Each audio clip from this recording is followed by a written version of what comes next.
March 15, 1952. FBI Field Office, New York City. Agent Robert Kellerman places a classified folder on his supervisor's desk. The folder is thick, marked in red ink. Operation Golden Tower. Subject: Donald J. Trump. Age: 6 years, 2 months. His supervisor looks up, coffee cup halfway to his lips. "Tell me you're joking, Kellerman. A file on a 6-year-old? Kellerman opens the folder and slides out a black and white photograph. It shows a small figure suspended 3 feet above a cracked backyard in Queens, New York. The figure's shadow on the ground below doesn't match the child's body. It's longer, with what appears to be a tail. Sir, this photograph was taken by 3 different witnesses using 3 different cameras. All show the same impossible thing. Donald Trump, age 6, levitating above his family's backyard while 17 children have disappeared within a 50-mile radius of his home." The supervisor sets down his coffee cup. It's shaking in his hands. Welcome back to the Reptilian Chronicles. What you're about to hear has been classified for 72 years. This is Episode 2, The FBI Files, March 8, 1952. Jamaica Estates, Queens. It's 11:47 a.m. on a Saturday morning. Mrs. Helen McCarthy is watering her roses when she hears something that will haunt her nightmares for the rest of her life. A sound like thunder, but coming from underground. She looks across the street toward the Trump family's brick mansion and drops her watering can. 6-year-old Donald Trump is floating in his backyard. Not jumping, not standing on anything. Floating. His arms are stretched toward the sky, his head tilted back, and his eyes are glowing with that same golden light his mother noticed at birth. But now, in broad daylight, the glow is visible from 50 yards away. Mrs. McCarthy calls to her husband Harold, a decorated World War II veteran. Harold comes running and sees something that makes his military training completely useless. The ground beneath the floating child is cracking in perfect geometric patterns. Not random cracks like you'd see from an earthquake, perfect circles, as if the earth is responding to some alien frequency. Then Donald begins to speak. But he's not speaking English. He's not speaking any human language. The sounds coming from his mouth are deep, guttural, rhythmic, like a chant that's older than civilization. The third witness is James Sullivan, the neighborhood milkman. He's approaching the Trump house when his truck's engine suddenly dies. His wristwatch stops. Every piece of metal he's carrying becomes scalding hot, burning through his uniform. Sullivan starts running toward the house to help, but as it gets closer, something terrifying happens. The temperature around him begins fluctuating wildly, freezing cold 1 second, desert heat the next. And that sound the boy is making.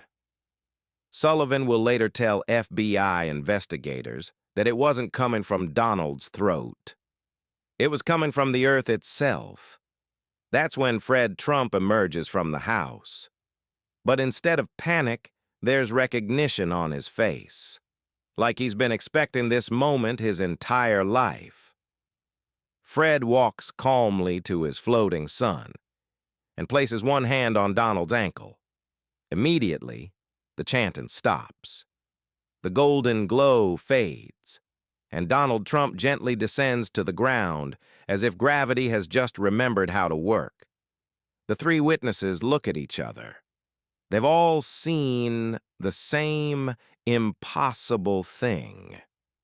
By Monday morning, one of them has made a phone call that will change everything.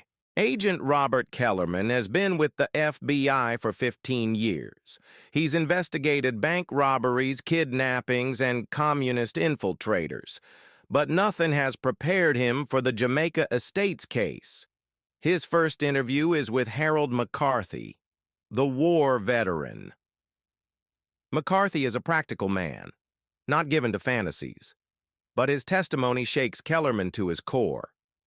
McCarthy describes watching Donald's shadow during the levitation.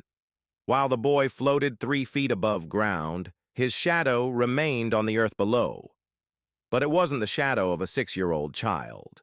It was elongated, angular, and it moved independently. At one point, McCarthy swears, the shadow had a tail and what looked like wings. Kellerman includes detailed sketches in his report based on McCarthy's description. These sketches show a reptilian silhouette cast by a human child. The drawings are classified at the highest levels and won't be seen again until 2003. The second interview is with Helen McCarthy. She provides disturbing details about Donald's behavior patterns over the past 3 years. He never plays with toys like other children. Instead, he collects rocks and arranges them in complex geometric patterns, then sits in the center for hours at a time. More unsettling, neighborhood pets behave strangely around Donald. Dogs whimper and hide. Cats arch their backs and hiss. Birds fall completely silent when he's outside. The entire street becomes eerily quiet whenever Donald Trump steps into his backyard. James Sullivan, the milkman, provides the most disturbing testimony. He describes the temperature fluctuations around Donald as wrongness in the air. But most chilling is his description of the sound. Sullivan insists it wasn't coming from Donald's throat. It was coming from somewhere else, somewhere deeper. It was like the earth itself was speaking through that child, Sullivan tells Kellerman, and I got the feeling it was angry about something. But it's Kellerman's interview with Fred Trump that produces the most shocking revelation. Fred is cooperative but evasive. He acknowledges that Donald is different from his other children, but attributes it to advanced intelligence. When pressed about the levitation, Fred claims it was a misunderstanding by well-meaning neighbors. But Kellerman notices that Fred's hands never stop shaking during the 2-hour interview. Sweat beads on his forehead despite the cool March weather. And most telling of all, he never once asks to see his son during the questioning. The interview ends with Fred making an unusual request. He asks if the FBI has any specialists in genetic anomalies. When Kellerman asks why, Fred's response is recorded word for word in the classified files. Because I think my son might not be entirely human. And I think something is waking up inside him. Agent Kellerman's investigation reveals a pattern that terrifies him more than the levitation incident itself. After cross-referencing his findings with missing persons reports, he discovers something that keeps him awake at night. Between 1947 and 1952, 17 children between the ages of 4 and 8 have disappeared within a 50-mile radius of Jamaica Estates. All during periods when Fred and Mary Ann Trump reported that Donald was experiencing what they euphemistically called growth spurts. The children were never found. No bodies, no ransom demands, no leads of any kind. They simply vanished as if they had never existed. But Kellerman notices something else in the missing persons files that makes his blood run cold. In each case, witnesses reported seeing strange lights in the sky the night before the disappearances. Not aircraft, not weather phenomena. Lights that moved with purpose, like they were searching for something specific. March 3rd, 1947. 8-year-old Timothy Walsh disappears from Flushing, Queens. The night before, neighbors report seeing golden lights hovering over the neighborhood for 3 hours. June 17th, 1948. 6-year-old Maria Gonzalez vanishes from her backyard in Astoria. Witnesses describe lights that pulsed like a heartbeat above her house until dawn. September 22, 1949. 7-year-old Robert Chen disappears while walking home from school in Bayside. Multiple witnesses report lights that followed the exact route the boy would have taken. The pattern continues for 5 years. Every few months, another child disappears, every disappearance preceded by the same golden lights, and every disappearance occurring during periods when Donald Trump's parents reported unusual behavior from their son. Kellerman interviews the families of the missing children. He discovers something that makes the case even more disturbing. In the weeks before each disappearance, the children had been having the same nightmare. They dreamed of a golden-eyed boy who could fly. The boy would appear in their dreams and tell them they were chosen for something special. He would show them visions of cities in the stars and promise them they would never be hungry or cold again. The parents initially dismissed these as typical childhood nightmares, but when Kellerman shows them a photograph of 6-year-old Donald Trump, every single parent confirms that the boy in their children's dreams looked exactly like him. Kellerman realizes he's not investigating a missing persons case. He's uncovered evidence of something much worse, something that suggests Donald Trump isn't just different.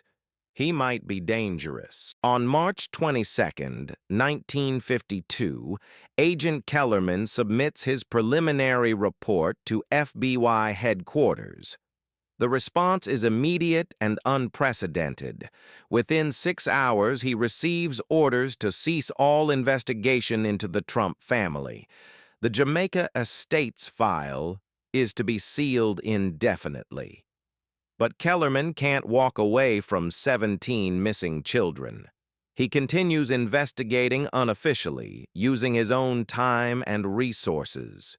What he discovers in the following weeks terrifies him more than anything he'd found before.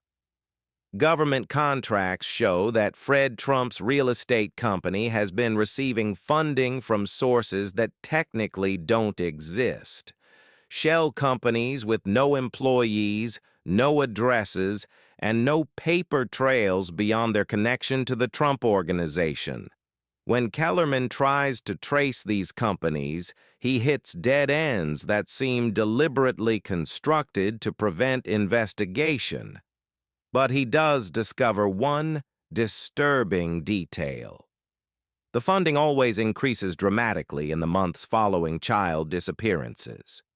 More disturbing, hospital records from across the country show a pattern of births similar to Donald's. Always to families with no previous complications, always resulting in children with unusual development patterns, and always followed by government interest and substantial financial compensation. Kellerman realizes he's stumbled upon something much larger than one strange child in Queens. He's uncovered evidence of a systematic program spanning decades. A program designed to introduce something non-human into the human population. But his investigation ends abruptly on April 18, 1952. 2 men in black suits visit his home and inform him that his wife has been offered a prestigious position with the State Department. The job is contingent on his immediate transfer to a desk job in rural Montana. The message is clear: investigate further, and his family pays the price. Agent Kellerman accepts the transfer but makes one final entry in his personal journal. The entry, discovered after his death in 1989, reads, I've spent 20 years in law enforcement. I've seen every type of criminal imaginable, but I've never encountered anything as terrifying as that 6-year-old boy in Queens. Not because of what he can do, but because of what I suspect he's being prepared to become. Those 17 missing children are just the beginning. God help us all. So there you have it. The official story of Donald Trump's birth versus the hidden truth that's been buried for over 75 years.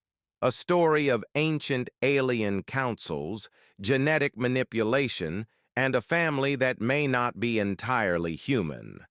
But this is just the beginning.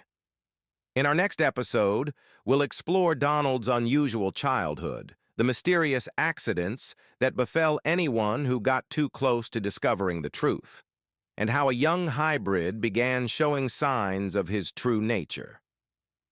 Until then, remember, not everything you've been told is true, and some truths are stranger than any fiction. This has been episode 1 of the Reptilian Chronicles. Subscribe, share, and keep your eyes open. You never know who might be watching.